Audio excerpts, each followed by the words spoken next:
బీహార్లోనే కాదు, దేశవ్యాప్తంగా ఇక పైన ఎలక్షన్ కమిషన్ సీరియస్గా స్పందించబోతోంది దొంగ ఓట్లకి సంబంధించినటువంటి వ్యవహారాల్లో లెక్క తేల్చేందుకు. ఎందుకయ్యా అంటే దొంగ ఓట్లే ఎలక్షన్స్ని శాసిస్తున్నాయి.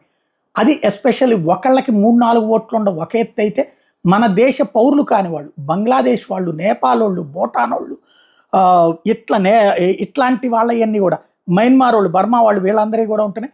ఎస్పెషల్లీ ఇప్పుడు బీహార్లో నేపాల్, బంగ్లాదేశ్, మయన్మార్ వాళ్ళని కొంతమందిని ఇక్కడ ఓటర్లుగా నమోదు చేయించాడు తేజస్వి యాదవ్ అన్నటువంటిది పెద్ద ఎత్తున చర్చ జరుగుతోంది.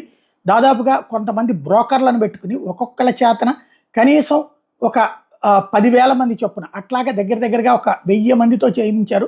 1000 ఇంటూ ఇట్లాగా 10,000 లెక్కనేసుకుంటే గనక అంతమంది దొంగ ఓట్లు నమోదు చేయించారన్నట్టు చర్చ నేపథ్యంలో ప్రారంభమై, అక్కడే కాదు మన ఉత్తరప్రదేశ్ దగ్గర సమాజ్వాదీ చేసేది అట్లాంటి పనులే, అలాగే అస్సాం, ఈశాన్య రాష్ట్రాల దగ్గర ఈ కాంగ్రెస్ పార్టీ చేసేది కూడా అట్లాంటి పనులే. ఇతర దేశాల నుంచి ఇక్కడికి వచ్చి దొంగచాటుగా వచ్చినటువంటి వాళ్ళు, వాళ్ళ కుటుంబాలు, వాళ్ళ బంధువులు కూడా ఇక్కడికి పిలిపించి వాళ్ళందరి చేతన ఓట్లు నమోదు చేయించి కరెక్ట్గా ఎలక్షన్స్ టైంలో వాళ్ళని వినియోగించుకుంటారని బెంగాల్లో కనబడుతోంది, బీహార్లో కనబడుతోంది. ఇప్పుడు అక్కడైతే తాజాగా ఐడెంటిఫై చేస్తే ఎలక్టోరల్ లిస్టులో ఈ నేపాల్ వాళ్ళు, మయన్మార్ వాళ్ళు, బంగ్లాదేశ్ వాళ్ళు ఉన్నారన్నటువంటి తేలింది. దాంతో సీరియస్గా వాటిని తొలగించే చర్య మొన్న ఏదైతే సుప్రీంకోర్టు దాకా వెళ్ళి ఆపే ప్రయత్నం చేస్తే కూడా సుప్రీంకోర్టు కూడా ఒప్పుకోలేదు కాబట్టి ఆపే ప్రయత్నం జరుగుతోంది.